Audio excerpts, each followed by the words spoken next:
gente deve fazer para fazer um diagnóstico? Eu falei, bom, terapia de reposição hormonal ou menopausa, para iniciar a terapia e saber o que deve ser feito, é clínico, mas existem alguns exames que devem ser realizados, tanto no período que antecede a menopausa, quanto no período em que está se fazendo o uso da terapia. E quais são esses exames? Então, primeira coisa, é o exame físico e o exame clínico. Isso vocês têm que ter em mente. Então, primeiro, nós temos que ter uma mamografia em dia. Ela tem que ter um período de 12 meses. Então, de 1 ano tem que ter essa mamografia. Outra coisa, a gente tem que ter um perfil lipídico dessas pacientes. Então, colesterol total, as frações, os triglicérides e a glicemia de jejum. Então, isso são os 2 exames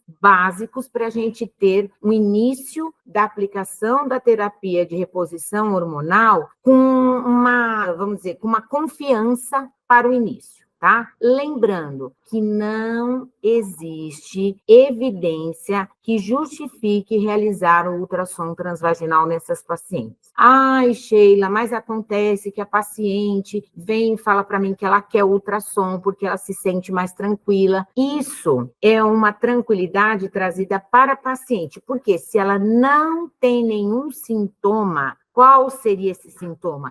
Sangramento uterino anormal, não há necessidade de pedir ultrassom. Você pode iniciar a terapia sem necessidade desse ultrassom. Mas, caso ela apresente sangramento uterino anormal, aí sim nós temos que abrir mão desse exame, tá bom? Agora, iniciada a terapia, você tem que fazer um acompanhamento dessa paciente. Por quê? Quando a gente faz a proposta da terapia para melhorar a qualidade de vida dessas pacientes, elas têm que ter em mente que elas têm que iniciar, mas elas têm que ser acompanhadas. Elas não podem deixar de ser acompanhadas durante este período do uso da terapia, tá? E como que é feito esse acompanhamento? O exame físico, que é de praxe, o exame clínico, a mamografia anual, para ver se está tendo alguma alteração nas mamas em relação à anterior, a avaliação do perfil lipídico dessas pacientes e a avaliação periódica dos fatores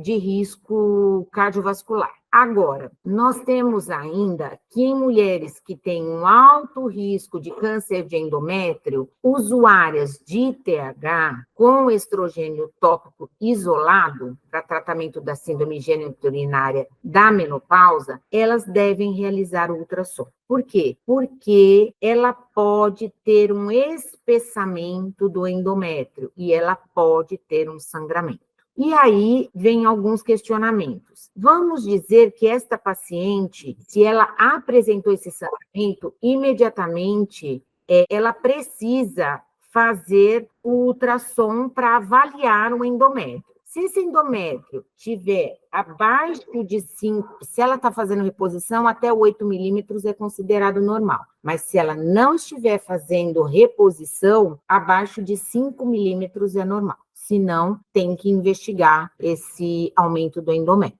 tá? E o posterior sangramento. E essas pacientes com potencial câncer de endométrio, nós estamos falando das pacientes que têm hipertensão, têm obesidade e têm alteração aí do perfil lipídico, tá? E quais são causas de sangramento uterino anormal? Não podemos esquecer que a gente fala do mnemônico, né? É palme e coin de moeda. Palme de mão e coin de moeda. Palme, a gente está falando o P de pólipo, lembrar que o A é de adenomiose, que pode causar o sangramento, o L é de leiomioma, que são as miomatoses, e o M de malignidade, que aí entraria nessas pacientes que eu acabei de citar para você. E que seriam causas estruturais do sangramento uterino anormal. Agora, as causas do sangramento uterino anormal não estruturais seriam as coagulopatias, que é do COIN, o O, que seria do ovulatório, certo? O E de endometrial, então endometrites, endometriose, o I de iatrogênico e a parte que não tem classificação. Então, é importante vocês terem isso em mente para essa investigação.